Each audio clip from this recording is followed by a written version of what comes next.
Hello, everybody. My name is Brazil, and welcome to my podcast. Today, we have a very special guest. He is a professional dancer, choreographer, actor. He's been on some amazing TV shows, amazing tours, and one of the most iconic music videos of all time. And he's also somebody who just always has a beautiful energy about him. A really positive, beautiful energy, and I'm so happy to bring him on the show. Let's welcome Mr. Big Will Simmons. How you doing, brother? Man, I am good. I am happy. I'm blessed. We made it another year. It feels good. Feels good. I feel happy. I feel new. I guess in a way. Like I feel like people say new year, new me, and I'm like, nah, new year, better me. Yes. So I feel good. It feels like every month it's like I'm upgrading something, whether if it's career one month or it's personal the next month, it always feels like, oh man, the me from last month, I didn't know anything. I'm so much better now. Exactly. Yeah. I felt like, last year I had such a personal growth within myself of, figuring out like the better version of me and, reconnecting into my roots of why I love, what I do, with dance or acting or literally anything. So I feel like now within this year, I feel like I've have so much, better self-control with over like anything. So I'm happy with the person I'm becoming, and I've seen the struggles that I went through, and now that I know I'm through it, I'm like, I feel good. Yes, and life is full of those struggles, right? It's almost like if life was a video game, that's how you know you're getting to the next level. When you Hey. struggle super hard, you're like, man, I'm at the end of this level. Like, I gotta defeat the boss. And then once you get through it, you just level up, right? Exactly. You realize that it's not that you want less challenges, it's that you want to get better. Mm-hmm. So you can handle more. Because now you're like, oh, Exactly. I lived through that. Mm-hmm. That's all it is. It's What like, else can I handle? I've done this. Yeah. I've already completed this mission. So now that I completed it, I know I can complete something else as well. Yeah. I feel like, it also kind of goes like into my career as well. It's like, now that I've done this, what else can I do? I'm hungry for more. And I know you are the same way too. Yeah. And that's why we work very well together, because it's like, okay, now that we did this, wait, now I want to do something else. Now I want to complete this mission. Now I want to just see if we can beat this goal as well. Because it shows you what's possible. Oh, yeah. I think the more you prove yourself right, the more you believe. And I think if we're not careful, when things go wrong, we can let that same cycle go down too. To be like, see, I knew it wasn't going to work. And just like when you think that way, then you try less. Then you get a less of a result. Then you say, see, I told you it wasn't going to work. And then you start half-assing it. And then you think, oh, it just ain't made for me. No. You have to have that belief of like, no, Exactly. I know I can do it. Even if we fail, there's a way. Yeah, you failed, take a different approach. Yeah. You fail, just step back, figure out why it failed, and then try it out again.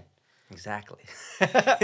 What were you working on this year? Talk to me. You just went on a tour? Yes, so I just went on a tour with TLC, which is absolutely insane. One of the Legendary. best experiences ever. Loved every moment about it.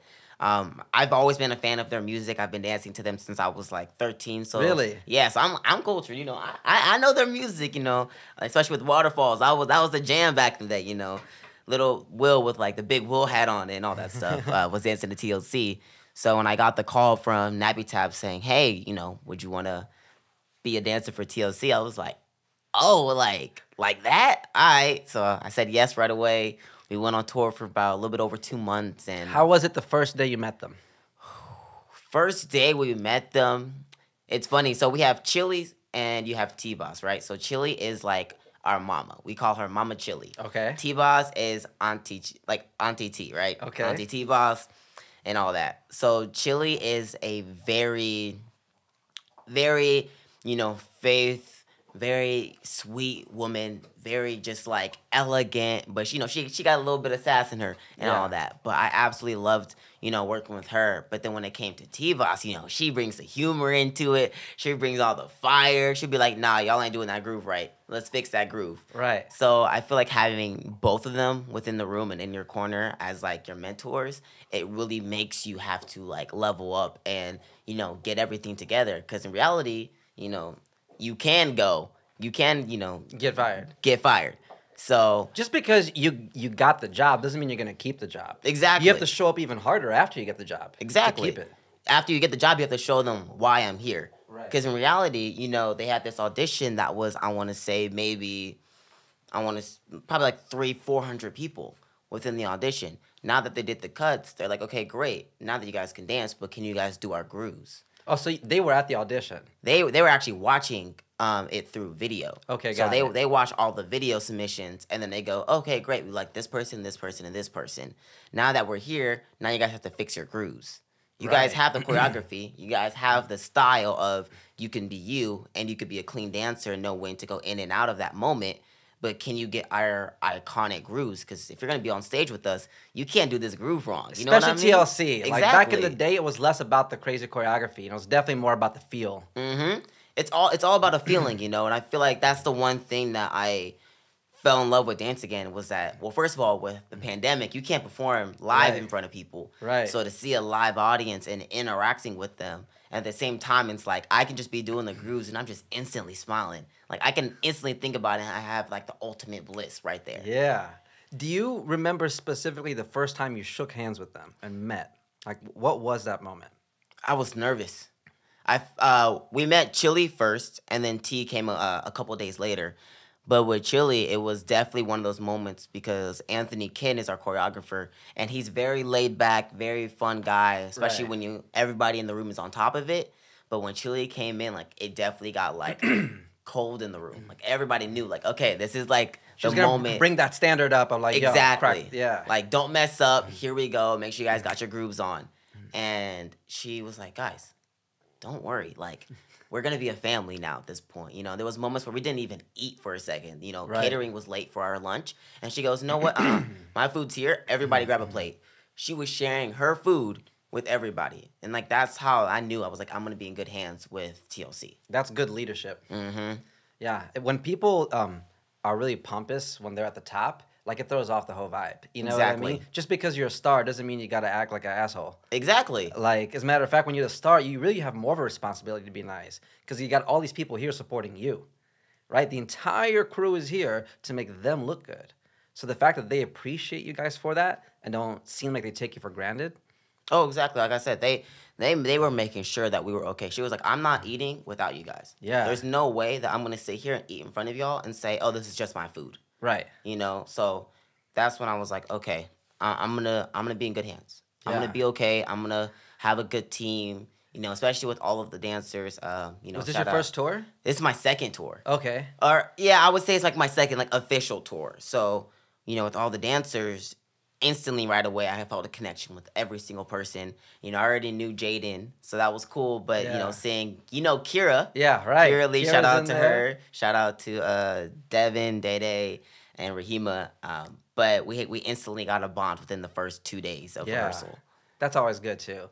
When you have a good camaraderie with the people around you. Exactly. I remember the first tour that I worked on was Tyga and Diddy, and I was their videographer. And me and Tyga got along, but one of his goons basically just was talking shit to me the whole time, and literally like berating me in the car in front of people. And that's a big reason why I left that tour was because it was just like it felt toxic.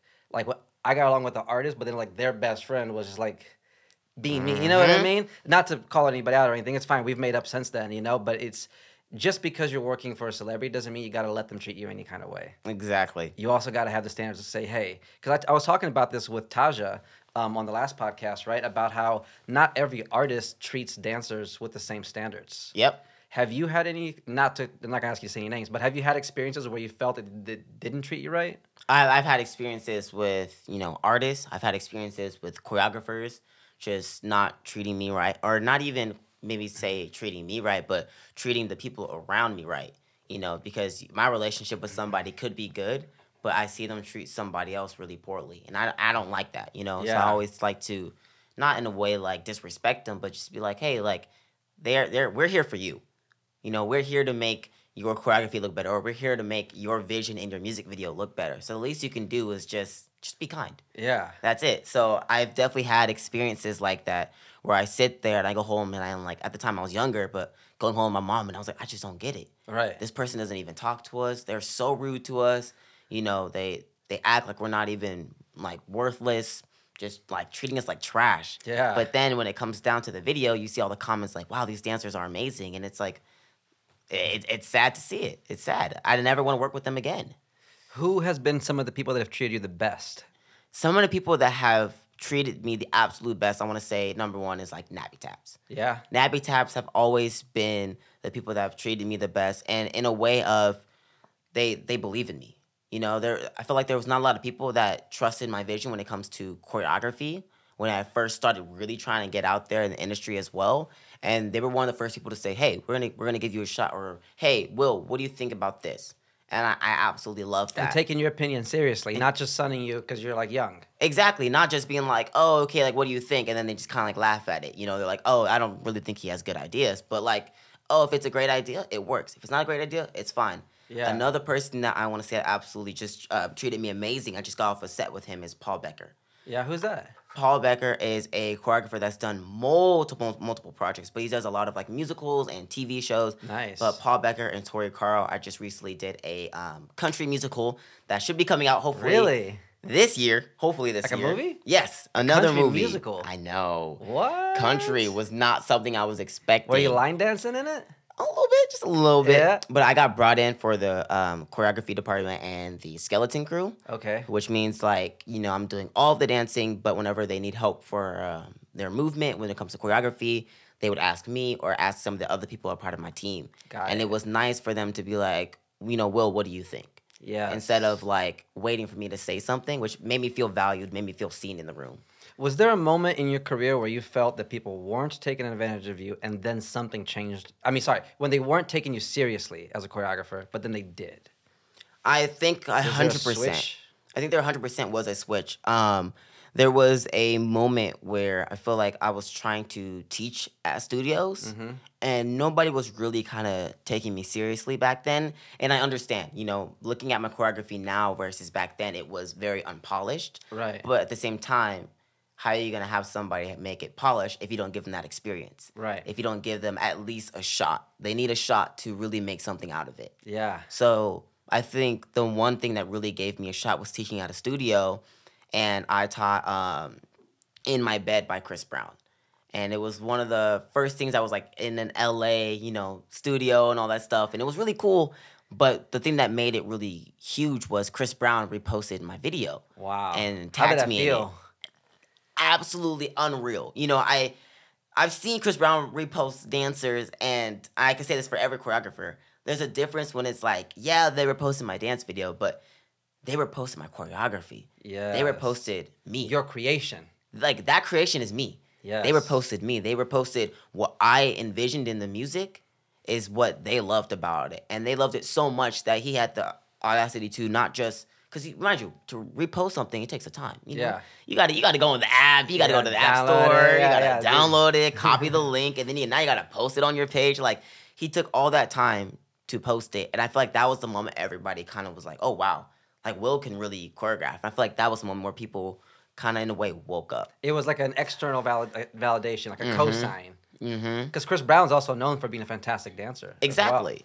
Yeah. And I feel like that also kind of opened a lot of things as well, where I've worked with him in the past. You know, I've worked with him during the Chris Brown Party video with Josh Smith, and then they brought me in for the BET performance back in 2016 or 17. But I think it was at 2018, that summer, something randomly took off. And ever since then, I don't want to slow down. I feel like I've always known you as a successful dancer in my eyes. Even I think I've met you maybe 8 years. How old are you now? I'm 21. So I'm old. I met you when you were like 13, 14. Exactly, Somewhere 14. around there, 14. And you always had this star quality about you because, but you weren't like a prick.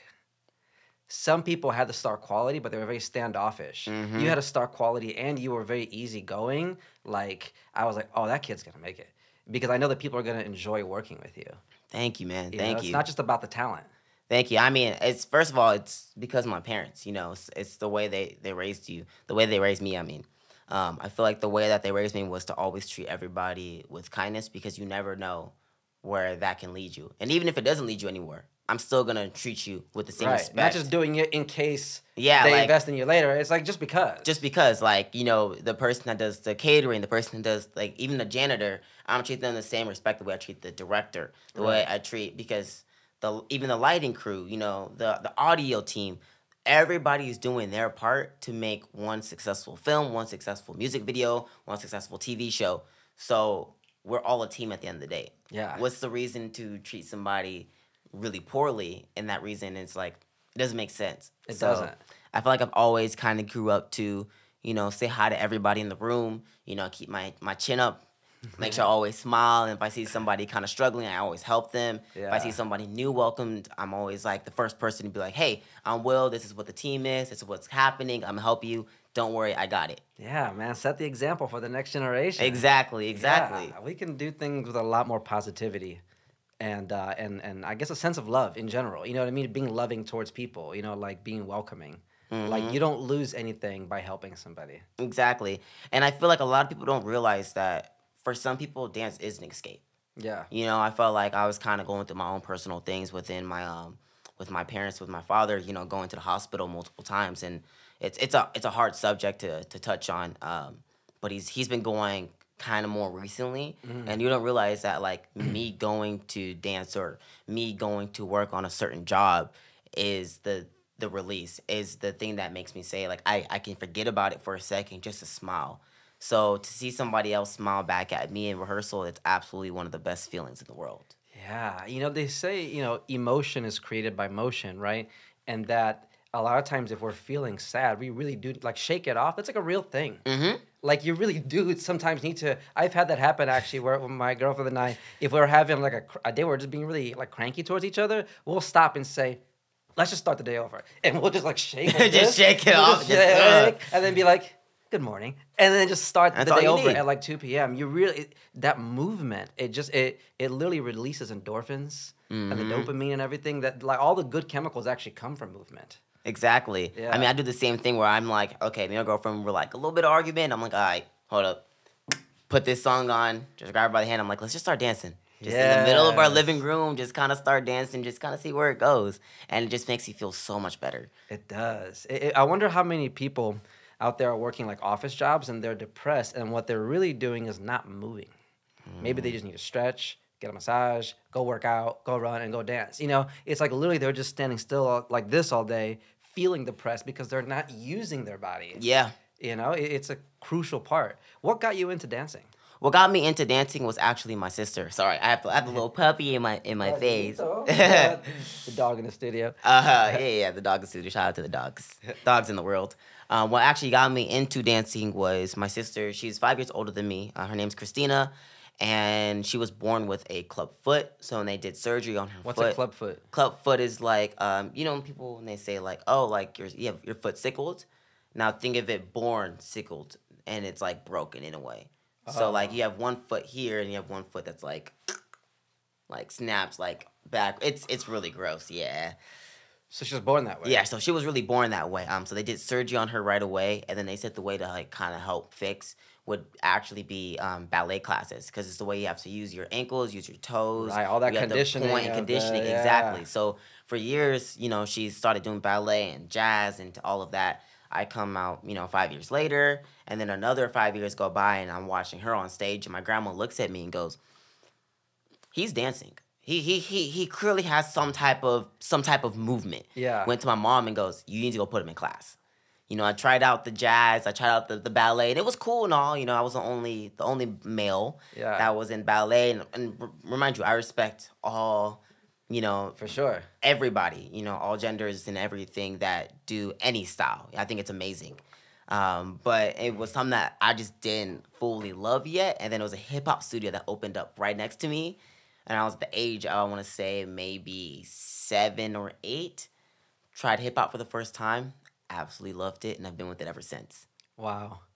You've been taking hip hop classes since you were 8 years old. Mm-hmm. So that means you've been doing it for like 13 years? I've been doing it for, I want to say, dancing for about 15 years, hip hop for 13, and then professionally for a little bit over 10 years. That's so funny to hear you say you've been professional over 10 years and you're 21. That's funny, man. It's not normal. Like I grew up in the skating world, like filming me and my homies skating and doing Oh, tricks yeah. and all that. Yeah. By the way, I see your videos. They are so tight. I need to learn how to roller skate. I still get down a little bit. Still bust a grind or two just to stay in my swag. But in that industry, it's very similar to kind of how you guys came up in that it was all about creating content. So we were like 11, 12 years old. But just like how young dancers can be in the same class as an older dancer, right? Like there's classes that have like 13-year-olds and like 25-year-olds doing the same hip hop Yep. choreography.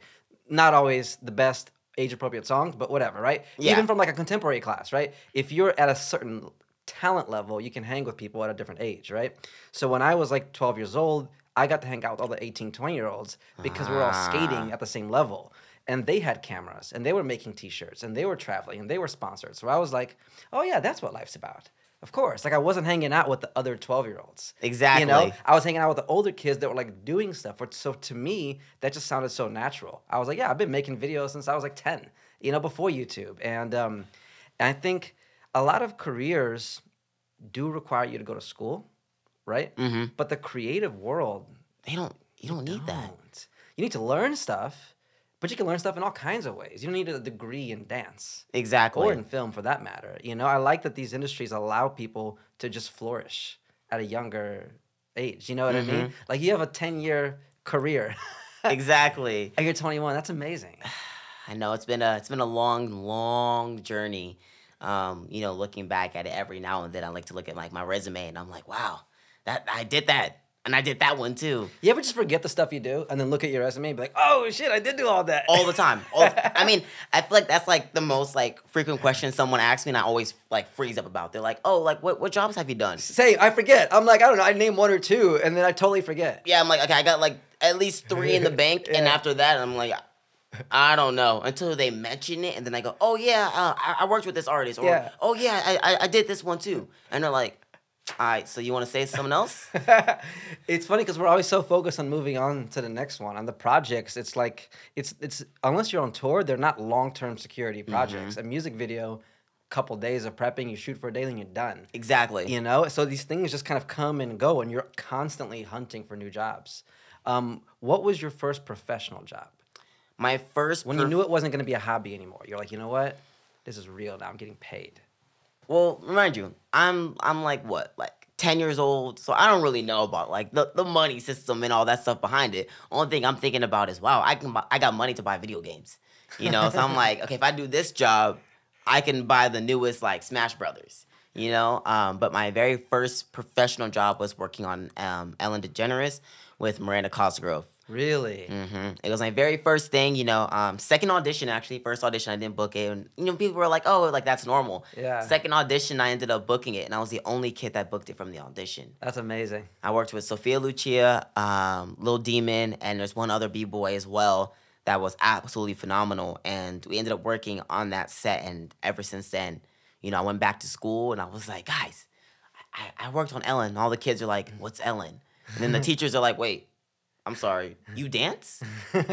So it was a great experience, and I think that was the moment I realized like I can dance and, you know, do the school at the same time. And then it was actually my 6th grade teacher that convinced my parents, I'll never forget his name, Mr. Conti, that went to my parents and said, this kid can do this for a living. You guys have to put him out of school and make sure he's homeschooled. I was just going to ask you first. that next. So then you became homeschooled? I became homeschooled starting 7th grade. My 6th grade teacher looked at my parents and said, do not put him in public school.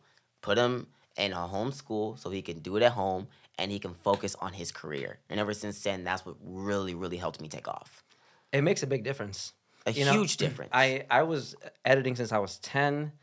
At 14, I was working on music videos. And then when I was 15, 16, freshman year of high school, I got an online degree and just finished. Exactly. And was like, I'm working. I'm literally like skipping school to go work on a project. It's like, okay, at this point, and I would ask the people that worked on the project, I'd say, well, where did you guys graduate from? They're like, we don't have degrees.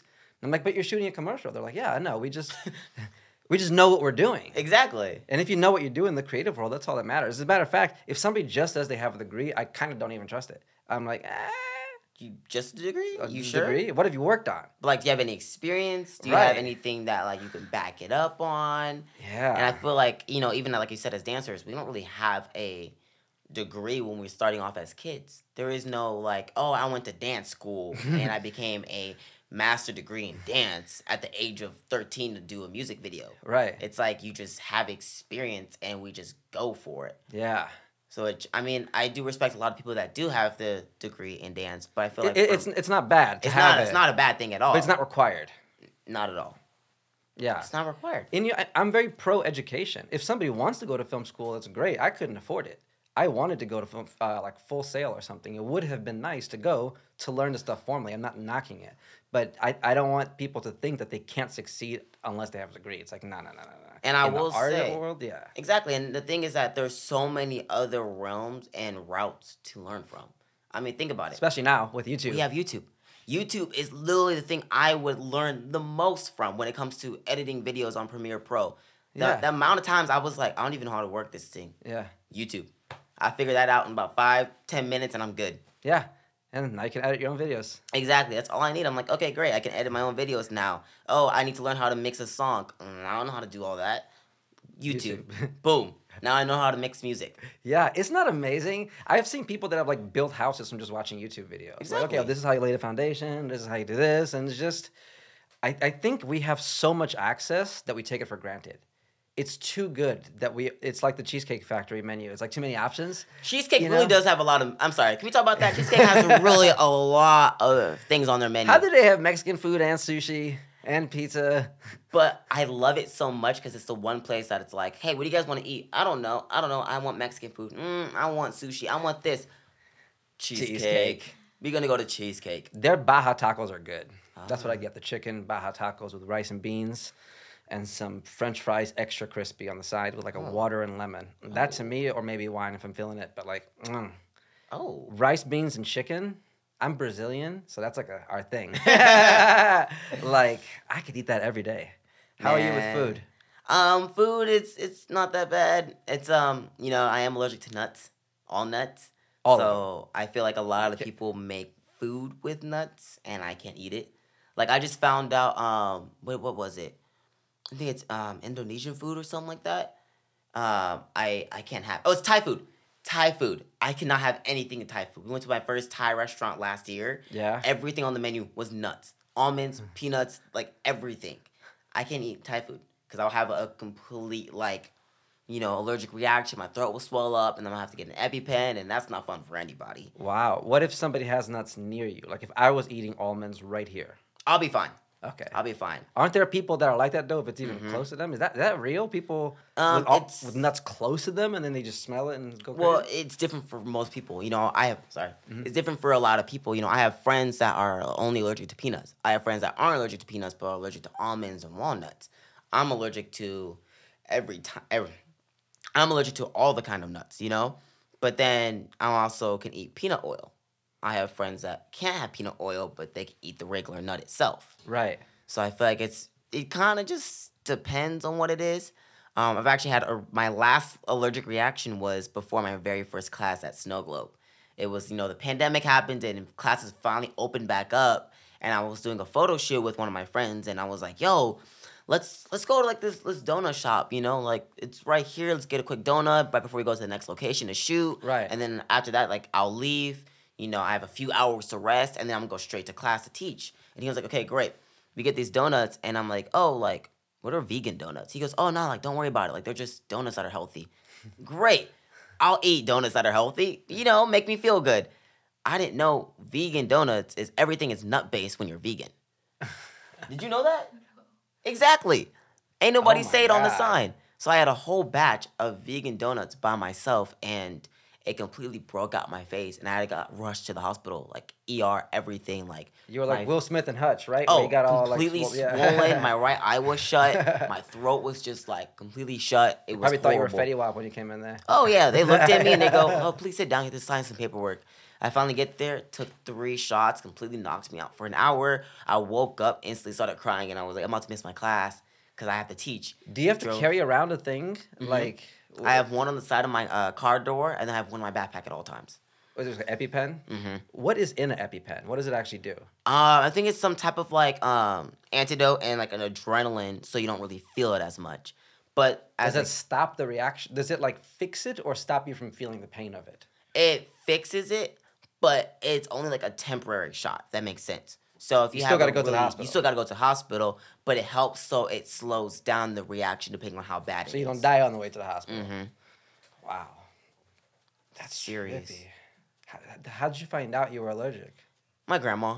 I didn't know. I was like 6 or 7. My grandma gave me a whole batch of like almond cookies. Yeah. And like I just ate the whole thing by myself, and I was with her, and my sister looked at me and goes, "Oh, you're breaking out." Freaked out. My grandma knew right away it was allergic reaction because she has a really bad allergic reaction. That's where I get it from. I get it from her. Really? So that's why she knew right away what it was and rushed me to the hospital. And ever since then, I haven't had one besides that one time where I had vegan food. Wow. Because I know that there's tests you can take that tell you what you're allergic to. But I guess if you don't take those tests, you just got to live life until one day you break out. And then you're like, oh shit, I shouldn't And then eat you this. figure it out and you're like, oh, what is it? So it is what it is. That's so trippy, man. Just to think that like humans were very similar, but then we have these random little differences. Like some people can't have nuts. Mm-hmm. That's pretty nuts, no pun intended. Like Nutella. I've been afraid to try Nutella my entire life. Like everybody's like, oh my god, Nutella's great. Nutella's like my favorite thing, my favorite spread. And I'm like, yeah. Have you tried Old Tella? No, Nah, fucking- only the new ones. Old Tella's expired. You know? Let's talk about, in my opinion, one of the most iconic music videos of all time. This is America. This is America. No copyright. Just- Wow. What a video. yeah, I will say the entire process from, the casting, the audition, the rehearsals, the shooting was absolutely unreal. How? It goes back into, like I was saying, always treating everybody with kindness. I did a video back in 2015 for Flying Lotus and Kendrick Lamar, Never Catch Me. And I worked with a director, and he actually referred me to the director of This Is America. And I actually didn't even get the audition. The very first two audition casting that they had for, didn't even get it. I just got referred You to. auditioned and didn't get to go to the audition? I didn't even know about the audition. I Okay. didn't get any notice about it or anything. So I missed the first two rounds, and I got called in from the director to do the last round of auditions. So I walked in, and everybody was like, oh, like, were you here the other auditions? I was like, what other auditions? So I completely walked in, had a great audition. Was Danny Glover there? It was no. So we didn't know who the artist was. The entire time they kept saying, And is like it an Danny artist, or Donald? Danny. Donald. Donald Glover. Donald Glover, yes. Danny Glover, I'm thinking of Leave the Weapon. Yes. Yeah. Donald Glover Donald is Glover. Childish Gambino's real name. Okay. Was he there? So he wasn't there. Okay. So we didn't know who it was the entire time for the audition. They kept saying unlisted artist. So we're like, it happens. Oh, you didn't even know who it was. We didn't even know. So we heard the song. You heard This Is America We in the heard audition. This Is America in the audition for the last call. Could you tell who it was? Mm-mm. Because the voice is so different. Childish too. Gambino always changes his voice. Think Like about it. he can do so many different styles. And I love it. He went from 3005 Yeah. to This Is America, where it's completely like that. And then to like Redbone. To Redbone, and he's singing like falsetto. I didn't even know it was him until I saw the video. I didn't think that was real until I was like, oh wait, that's like his real voice. I thought it was like like an auto tune, like a pitch tone. No, that's his voice. So you heard the track in audition, and you can't even tell it's him. But what did you think of the track? When I first heard the track, I'm hearing it, and it doesn't sit in me, right? I don't realize what he's really saying. You're listening to it, you're like, this is America. Don't have to tripping now. Don't have to tripping now. Look how I'm living now. And you're just listening to it, you're like, what is that like? What does that mean? And then we get into the rehearsal, and the choreographer Sherry Silver, she looked at us and goes, yeah. So the type of video that we're doing, it's a message. It's a message on a lot about the system within the racism and the Black Lives Matter movement. Before it was really I hate to say it, but like a full-on quote-unquote trend back in 2020. Right. It was this whole movement that they really wanted to envision and picture. Each vignette that they had within the music video were actual real life things that were happening, within the community in America, which it's hard to say and hard to see that. But she said the reason why you guys are here is to mask it. You guys are here to dance in front of it. So you guys have to stay happy and smile the entire time. So that was our intent within the entire music video for the rehearsals. And, Donald Glover walked in the second day. I completely lost it. Completely, lost it. I flipped my mind. My mom, first of all, is a huge fan of Donald Glover. I am also a huge fan of his music as well as Childish Gambino. Yes. So when he walked in, I already knew exactly who it was. Everybody else was like, like, who is that? Like, whispering. I'm like, no.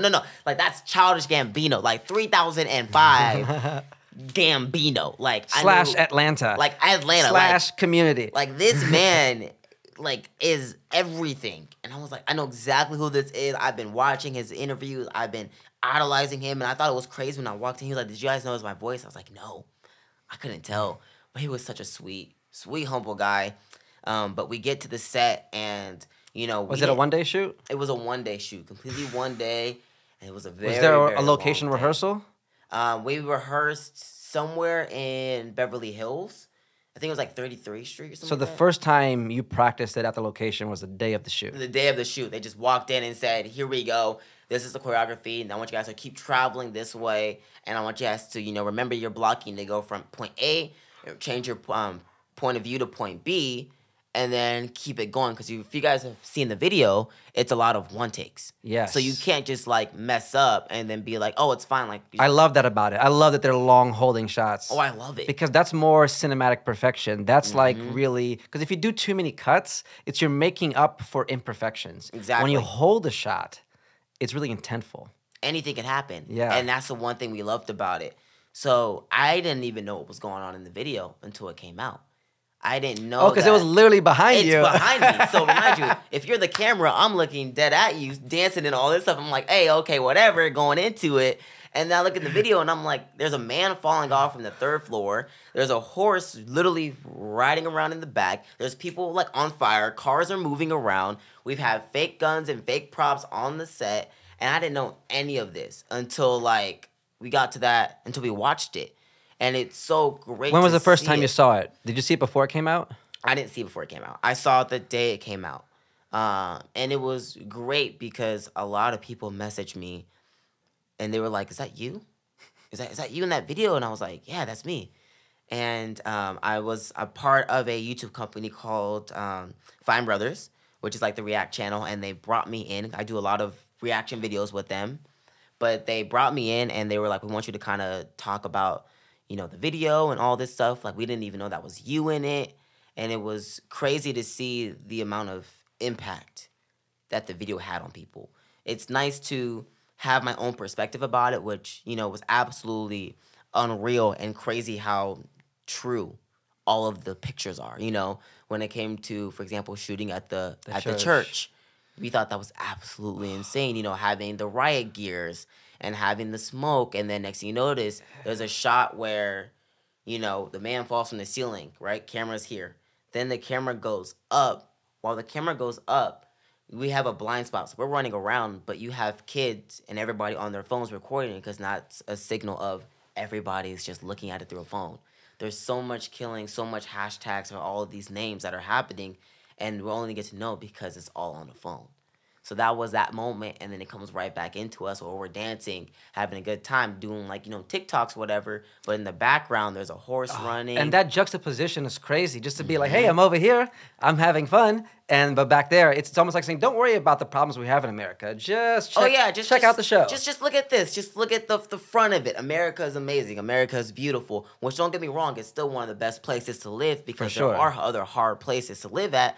But there's so much work that we need to get done. A lot of room for improvement. And this showed it so beautifully, so well executed. Who choreographed it? Sherry Silver. Okay. She was absolutely amazing. She is from Africa. She is like the homeland. Like, she taught us all the grooves, She taught us the vocabulary. And that's what I loved about it, was that even though the movement was, unfamiliar to me, it was never, hey, here's the moves 5, 6, 7, 8. She said, no, here's the moves where it originated from. And while you have that groove, here's other variations that you'll see a lot of my people do that are within, like, my homeland and stuff. So you were really, like, absorbing the move, not just learning the exact move you need to learn for the video, but absorbing the culture behind it as well so that you can portray that with intention. Exactly. So it's great to see, like, for example, sorry, I got a burp. But, for example, when one of the moves, a lot of people did this on TikTok, where like your knee kind of goes, I mean, you can't really see, but like it kind of goes in and all that stuff, and everybody's doing it on TikTok, and I'm like, oh, that's great, but like, do you even know like the history of it? Like, do you know it's called Gara Gara?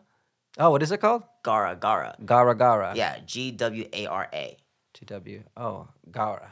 Mm-hmm. So I'm like, do you guys even know like that's what it is, or like you guys just doing it because it's just a trend on TikTok? Right. You know, so it was a really humbling experience, and I'm very thankful for her for even, first of all sharing your culture, but also giving us the history behind it.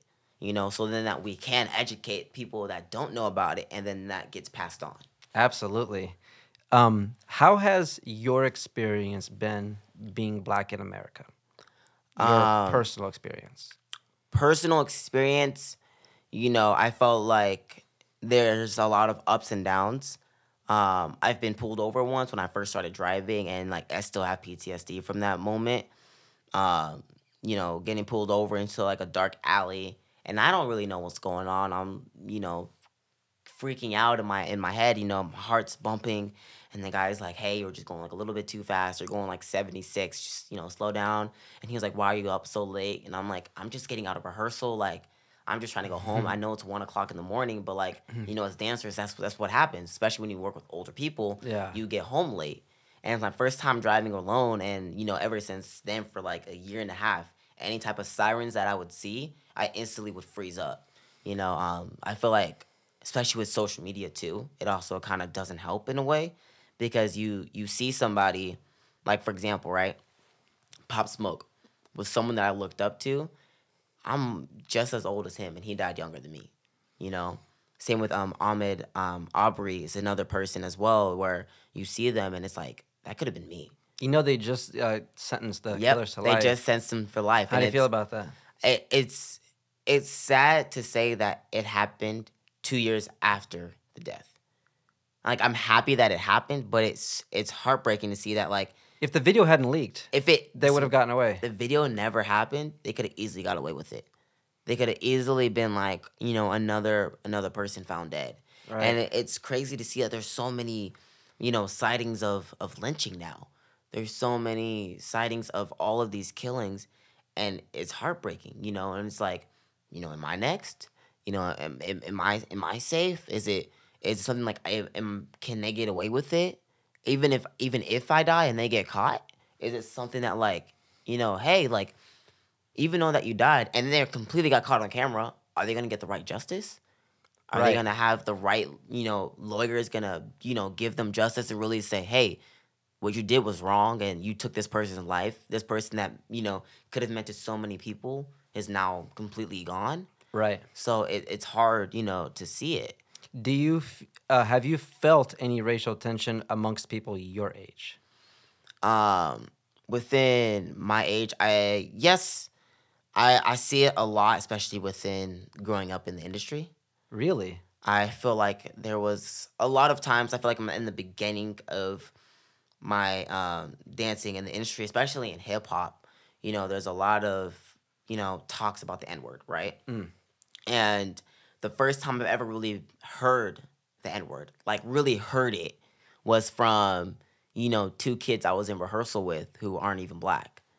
And they kept calling it to me, and I went up to my mom and I was like, yeah, like, I got like a new nickname. And she was like, oh, like, what is it? and I said it, and she was like, who's calling you that? And I was like, oh yeah, this Asian kid and this white kid, they keep calling it to me, and like, I mean, I don't know, I think it's kind of cool.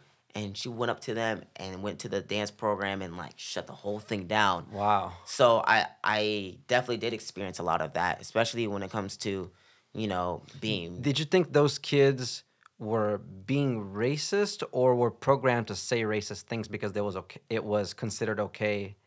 Like, did you feel a sense of hate from them, or do you think they were ignorantly taught to say this thing like it was okay? I think they were just ignorantly taught like it was okay. And I feel like there's like they were like being friendly while saying an unfriendly thing, exactly. or were they like actually like energetically?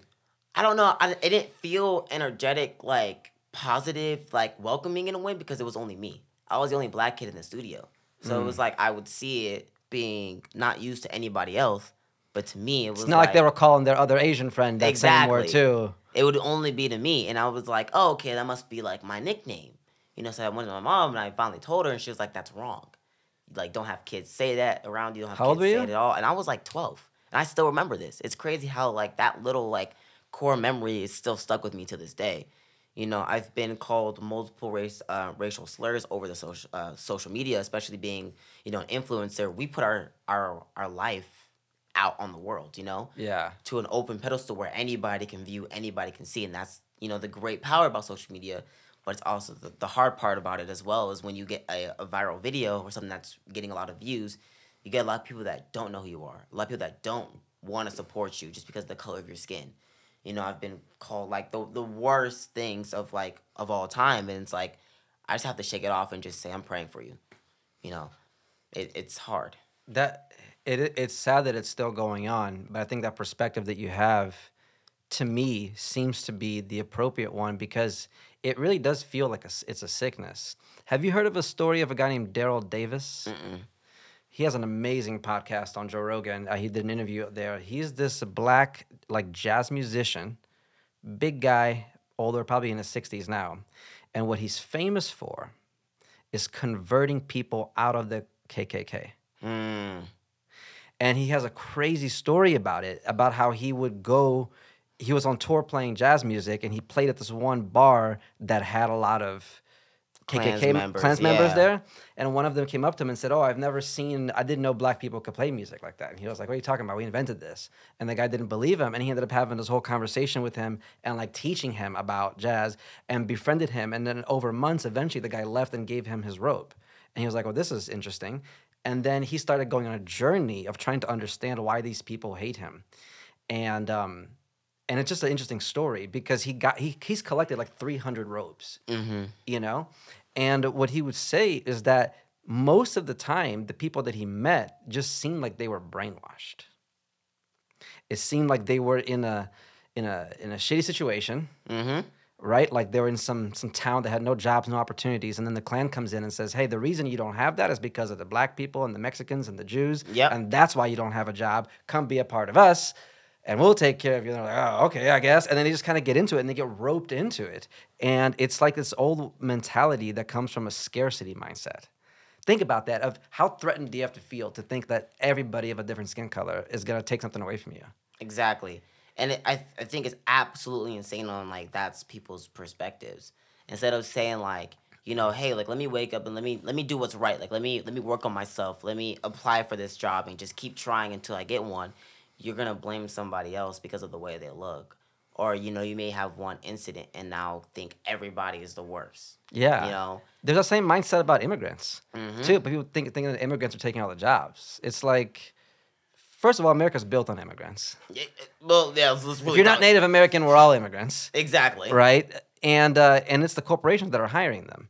And they're mostly doing the jobs that you don't want to do. I feel like immigrants appreciate America a lot more than Americans sometimes, you know, in general. Not to overstate it, but I think that like when my family came here, we saw it as the land of opportunity. We knew there was a lot of fucked up stuff with America, but we came here for a reason. We weren't fighting to get to Yugoslavia. We were fighting to get to America, you know, to work with what we got, Exactly.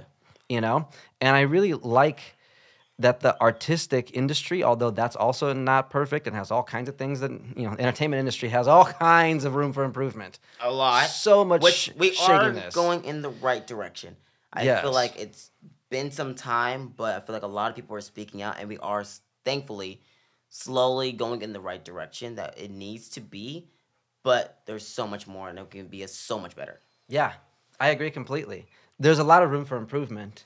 With that being said, I think that artistic entertainment industry has been leading culturally the togetherness movement, right? Because when people, it's hard to teach a kid to be racist if his favorite artist is Jay-Z and he looks up to Big Will and his favorite, you know, book is by Will Smith or whatever, right? Exactly. The fact that we can all make art together and put it out there, I think is a good example for the world to see this is how it could be.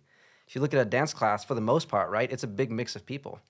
You know, you got Asians, black, white, everything, gay, straight, mix right? All different sexualities, different genders, you know, different races. And that's the one thing I love about dance is that, you know, I've been to other countries where I can't even speak their language. Yeah. But we can connect somehow in some way from just movement alone. I think it's absolutely beautiful. It's like I may not even be able to understand a word you're saying, but the moment we start dancing, that music is on. And you hit that pocket with somebody? I absolutely Yeah. can feel that vibe. I feel the energy. I feel the love, and I feel welcomed by them. And I also want Yes. to let them know, like, my arms are open for you as well. So I absolutely love just dance alone because it's like I always call it's the extended version of sign language. Yes. Yes, absolutely. Oh my God, absolutely. Because it's like body language says so much about you, right? They'll say that 70% of what you say isn't coming out of your mouth. It's how Exactly. you're saying it. It's just posture. You can say, I love you. I love you. There's like a bunch of different ways to say something. But when you move, like somebody can say nothing. But the way they're walking tells you that they're pissed off. Mm-hmm. You can tell when somebody's pissed off just by how they're walking, or if they're sad.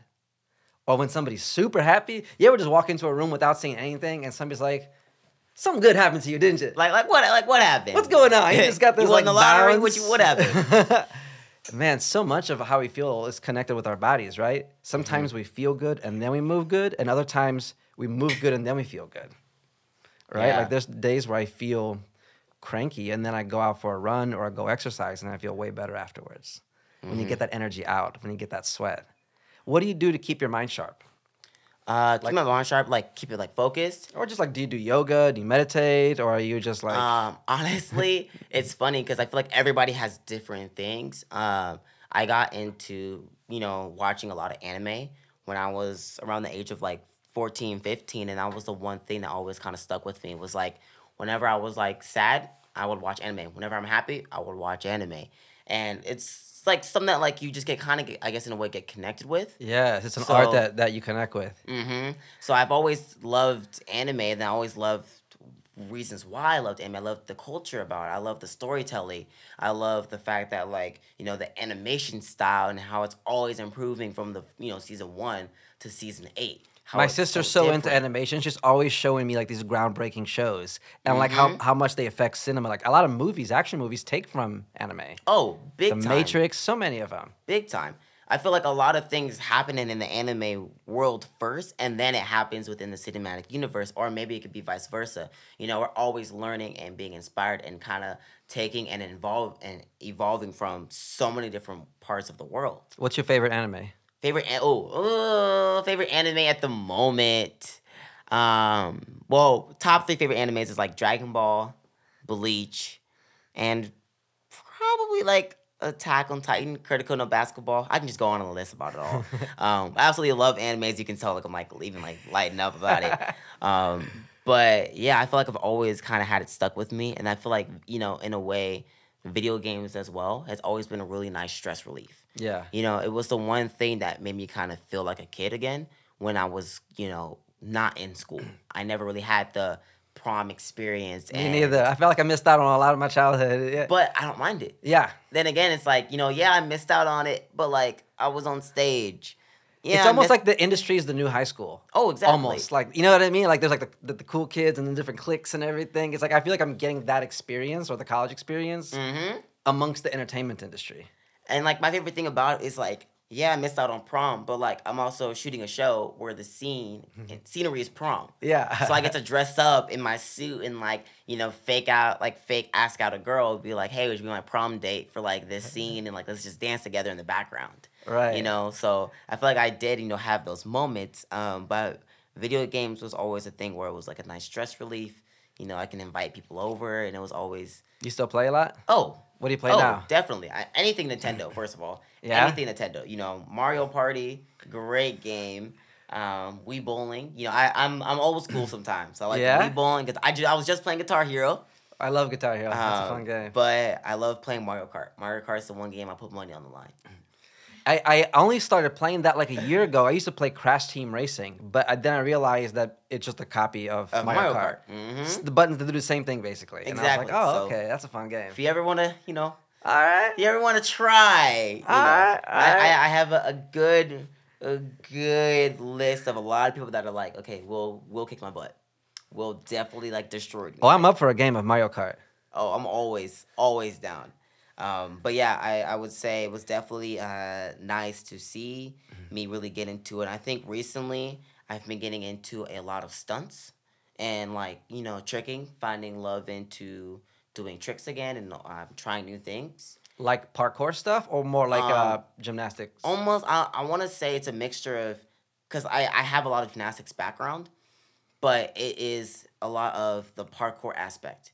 Because in a way, I feel like gymnastics was, and if you're so traditional, you can't really do it on like a stage. You can't do like a running backhand spring tuck when you only have like this amount of room to dance in. And it's not a spring floor. There's no spring floor or anything. Right. So I feel like with parkour in a way, or just tricking, it really had me home in on a lot of power moves that come from like the b-boy era and stuff.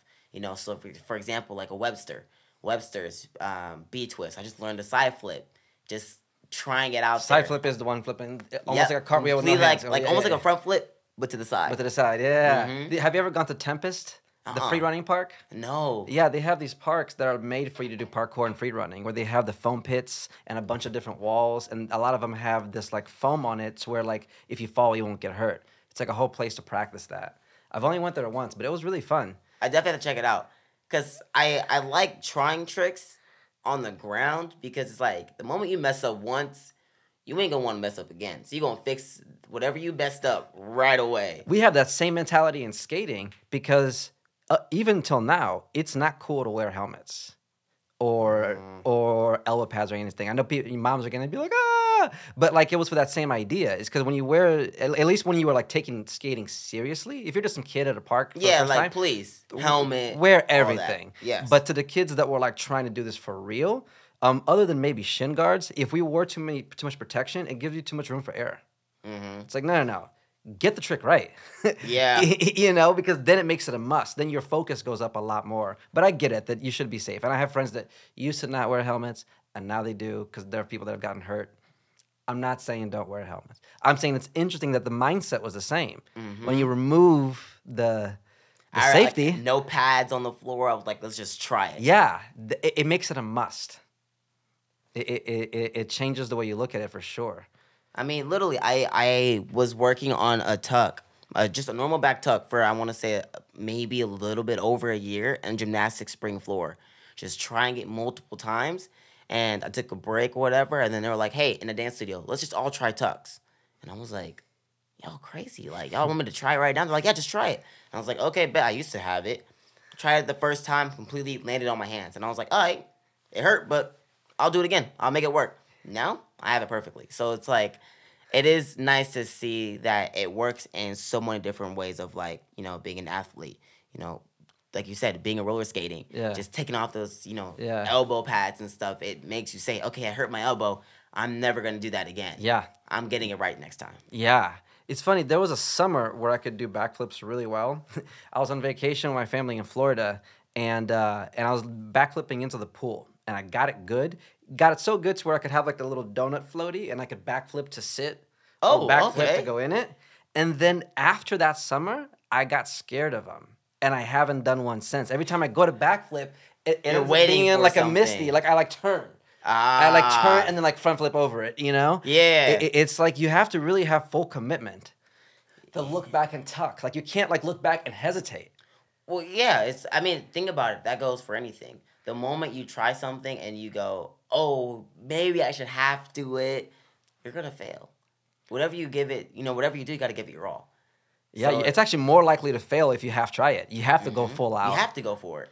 You have to, for sure. And mainly for tricking and anything like that, you're going to get hurt. But that goes for anything within your career, anything, with the goal, anything with a mindset of, today I want to wake up and just be happy. I'm not going to try. I'm going to do it. There is no trying. You go for it. It's what you're committed to. Yeah, it's like if we don't have intention for how we want to live, we end up just reacting to whatever the world throws at us that day. And the world might be throwing you great things and everything goes right. Yay. But if the world throws me a bunch of challenges and I haven't consciously decided to be grateful that day, then I'm just going to be a victim. I've had that happen lately where it's like, I know this stuff. I know to be positive. I know to be grateful. But if I don't practice it, if I don't literally sit down and write down things I'm grateful for, hold my heart, breathe, and literally do gratitude, I'll just be cranky that day. Yep. Because things aren't going my way. And it's like, oh, but I know to be positive. Why am I being so sad today? It's like, well, dude, you got to do happiness. Yeah. And it's either changing your mindset to say, I'm going to be happy, or just do things that make you happy. Yeah, make a list of things. What are some things that make you happy? We'll go back and forth. Some random activities. Random activities. Just working. You know, being on set and, you know, doing what I do for a living is also something that I absolutely love with a passion. Me too. Being on set is my favorite. Oh, 100%. Editing is what I end up doing a lot of because for every one day we shoot, we edit for like 5. But when I'm on set, I love those days. It's funny because they take a lot of effort. But it feels so good. When It's you're done. collaborative community, and we're all trying to make the project happen. And Exactly. Okay. Another thing. I recently got into tennis. Here, when I moved. Oh, yeah, I was going to say, right Yeah, because there, we're right? neighbors. Yeah. We're in the same complex. Yeah. And me and Yanni started playing, and we never played before, but we watched the Serena Williams Masterclass on masterclass.com. And we just started and once you get into it, I thought tennis was like a bougie white people sport, so I never really did it. Yeah, I And do the especially same being a thing. skater, so it's like we're You so never like, looked at it. You're like, oh, yeah, like yeah, we're so anti, pop. But once I did it, it is so fun.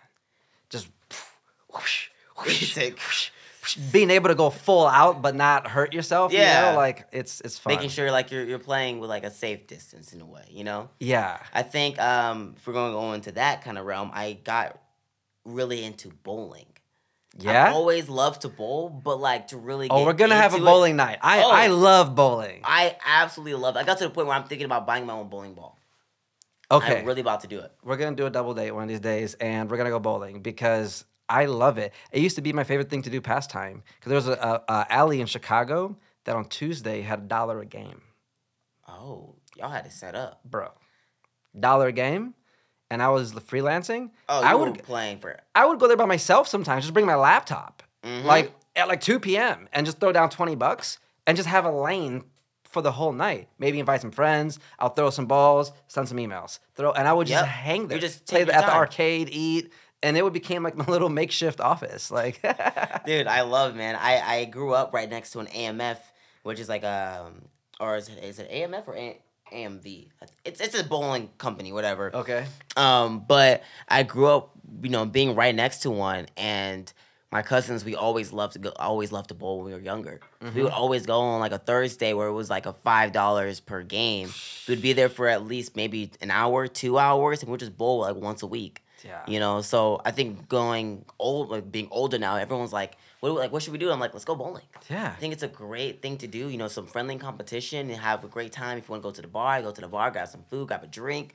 And it's just like, I don't know, I always love the feeling of bowling, It's communal, right? Because you can all celebrate each other when you make a bad shot or a good shot or You whatever, always just laugh it off. You're like, that's okay. and you can like stop the game in the middle of it. Like if you're playing a pickup game of basketball, you can't just stop for 30 minutes and talk. But if you're Exactly. playing bowling, you could just not take your turn, have a sandwich, chill, or be super into it. It's like however you want to play it. Exactly. So I absolutely love bowling. Like another thing that's gotten me to be really happy is puppies. Fostering animals and really taking care of them. I've always loved animals. Always loved dogs, especially.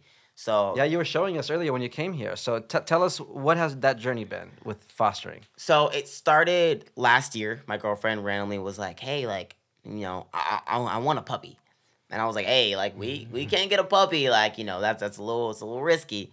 And she's like, "No, but like, we can foster." And I was like, "Well, what's fostering?" And she said, "Well, fostering is you help any shelter.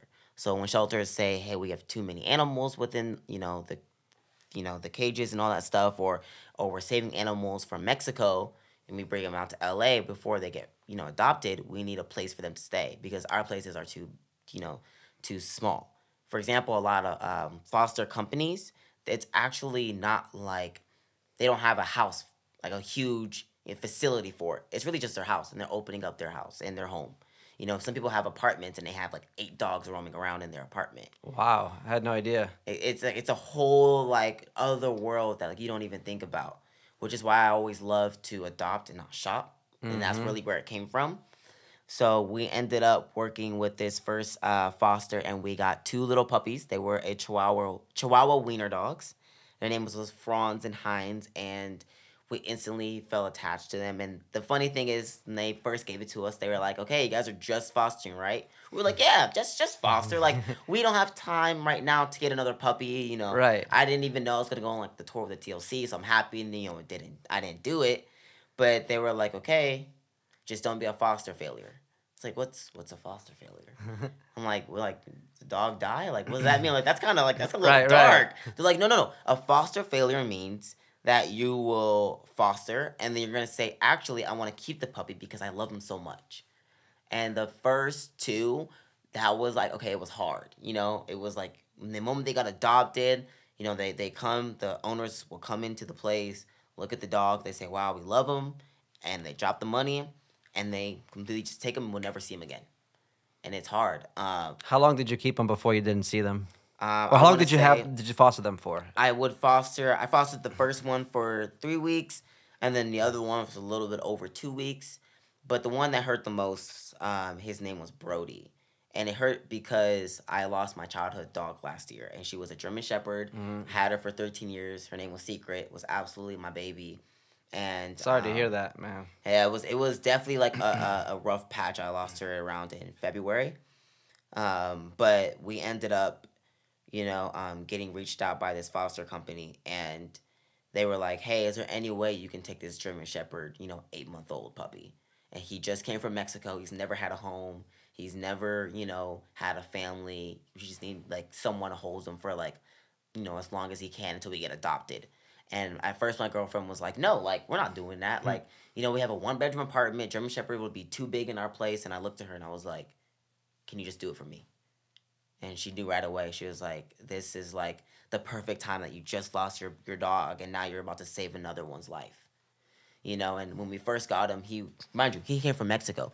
He was completely skin and bones. Like, I saw his ribs completely, Wow. like everything. Like, the moment he would breathe, like you would see it fully expand and come in. Like, it was horrible. The conditions that he was in, he was all cut up and bruised up and stuff. And we got him back to full health.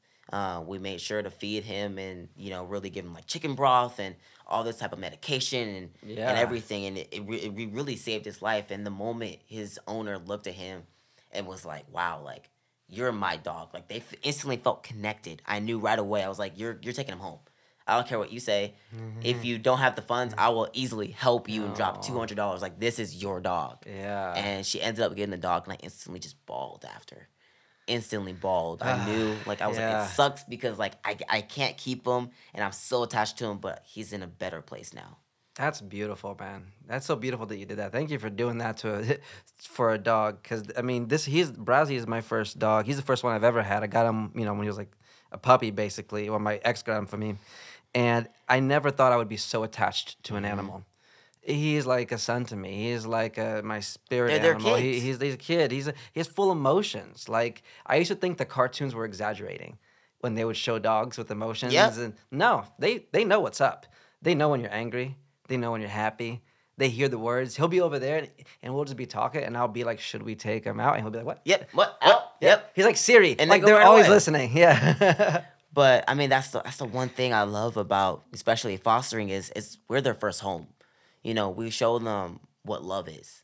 We show them what it's like to be held, to be taken care of, to be for the first person to look at you and say, I love you. And they really do like, lay into your chest and like and cherish that moment, And I don't know if they'll ever like, forget me because, obviously they're young, but it shows them the right direction for how they should be treated with their new owners. And I know their new owners are taking great care of them. That's amazing, man. Do you own a dog currently now at your house? Well, it's my girlfriend's dog. Okay. But she. 'Cause I've seen you guys walking a dog. I would know if that was one of the yes. ones. Yeah. So it's her dog that she's had since she was a kid. But the moment I kind of stepped into the relationship, the dog instantly became mine. For some reason, I don't know what it is. Like, she gets up in the morning, dog stays in bed with me. I get up, the dog instantly will get up with me. I put on my clothes, I put on the leash, and I take her out. We go on walks all around the complex and everything. Same. We go all the way around. Exactly. Yeah, we loop it all the way up. Yeah. So like she knows like when I'm with dad, I have a great time. Sometimes I'll race her, I'll take the leash off. We go in the hallway, and I'm like, "Hey, ready? 3, 2, 1," and we be booking in all that stuff. So that's like my baby. You know, I'm always holding her and taking care of her, and always love coming back to see her, especially when I'm gone on trips. You know, Have you ever been able to fly with a dog? not yet. I just did it with Brazzy for the first time.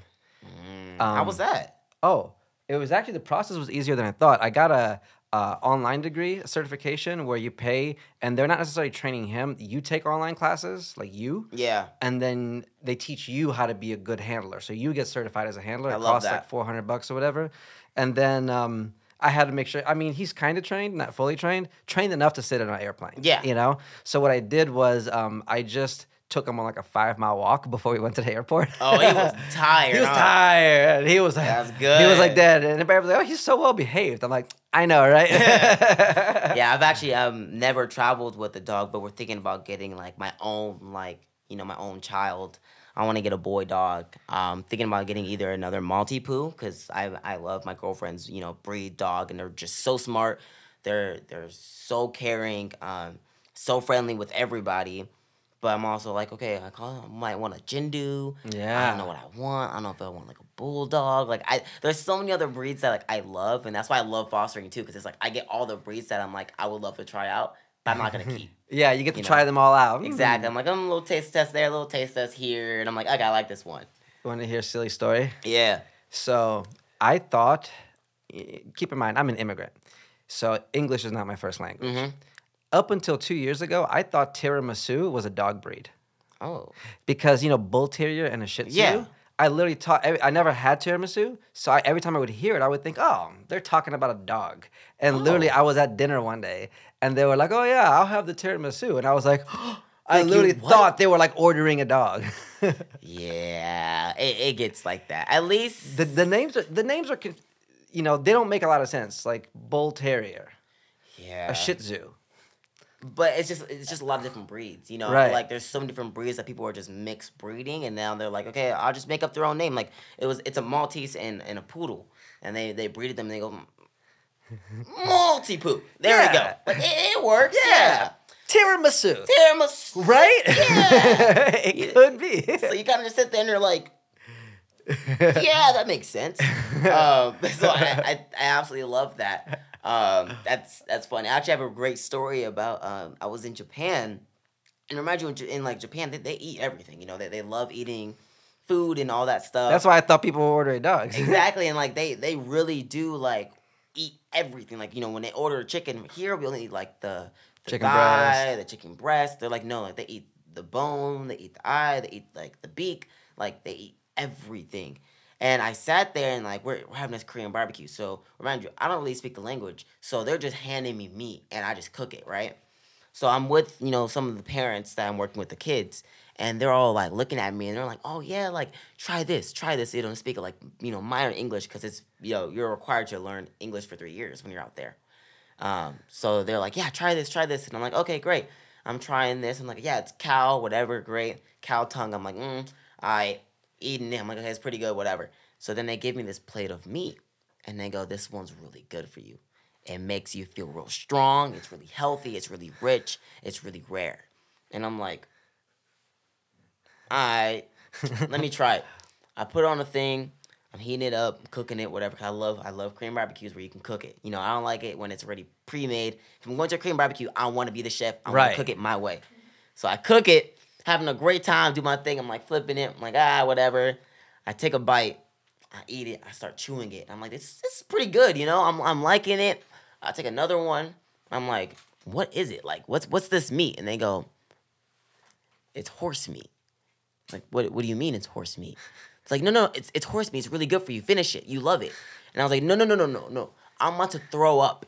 I'm eating horse. So like, ever since then, I've always been scared to try like meats that I don't know where it's from. And you got to think about it. Most people, for most of humanity, didn't have proper food.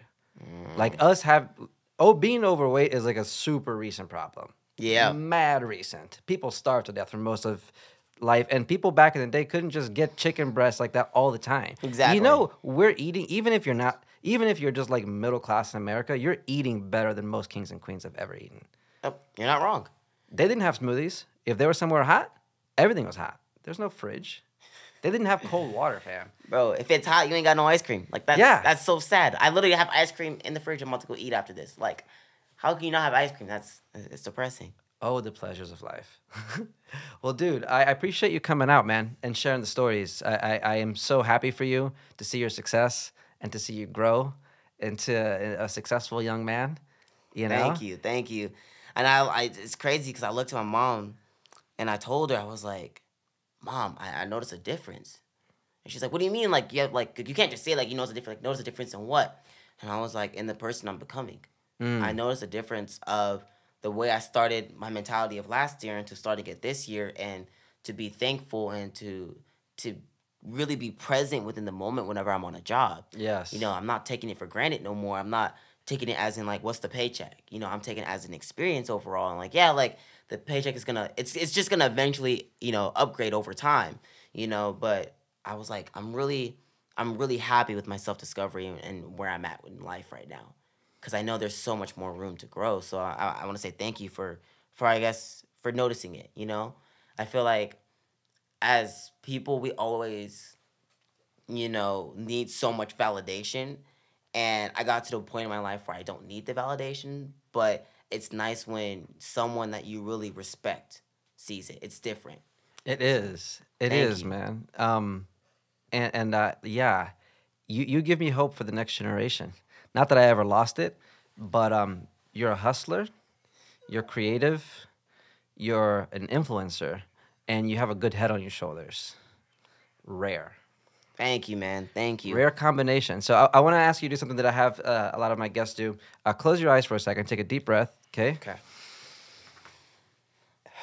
And let's imagine that you can send a message from the future to your 17-year-old self. Right? And think back to where you were. Brasilito, you leave him, okay? You wait. My dog's want here. Take the ball, Brazi, okay? Imagine that you can talk to your 17-year-old self, right? Imagine the worries and the fears and the anxiety, whatever it is that you were dealing with at 17. And now that your 21-year-old self can go back and talk to that Will, what would you say?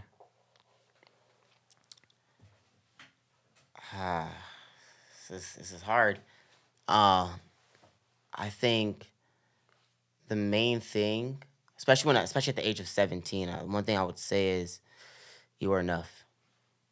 You are enough. I feel like there was so much worry, so much of different people's opinions, and you know, reading people's comments, and you know, having a choreographer not pick me and pick somebody else and say you're not this or you're not that or you can't dance this way, or you know, my style isn't liked by other people. It was discouraging, and I felt like it was such a journey to even understand that message. So I think the main thing I just want to say is you are enough, you are loved, you are talented, you are strong. Um, you look great in your skin. I want to say that as well. Mm.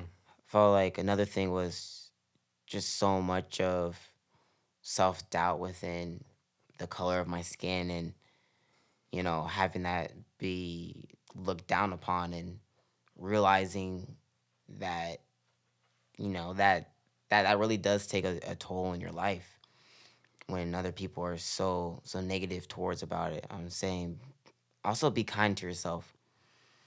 When you have moments where you fail, um, be okay with failing. You know, understand where you messed up and take more accountability, but be kinder to yourself, because if you won't treat yourself with kindness, then other people won't as well. They reflect off of yourself. So I think those are the main messages for me. Amen to that, man. Thank you for coming, bro. Thank you, man. This was a great Honestly. conversation. Beautiful It's energy. great, man.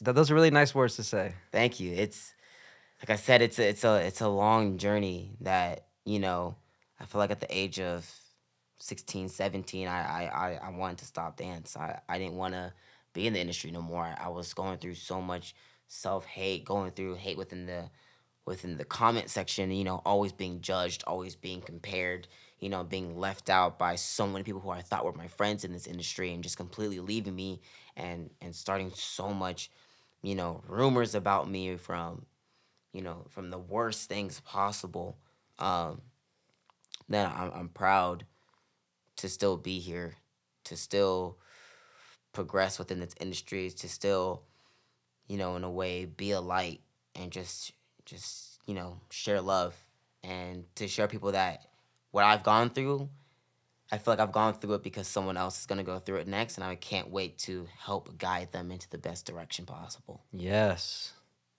Bro, I believe in you. I support you, man. I'm inspired by you, bro. Thank you. Thank you. Bro, this is just the beginning. Just the beginning of the next chapter. 2022. What are your next goals? We'll end it there. One of my next goals is I want to stop waiting for an opportunity. I'm ready to start creating when it comes into creating even maybe a short film, into creating a concept video. I am tired of always, I feel like, waiting for, someone to add me into the vision or waiting for someone's permission. I feel like we don't need permission anymore. We should just have to take charge. Yes. We have to start taking charge, because if we take charge now, we're going to thank ourselves, in the future. So if it's to be, it's up to me. Mm-hmm. Oh, is that your tagline? I didn't make that up, but I love that line. And we can end it there. Thank you. Dude, this was fun.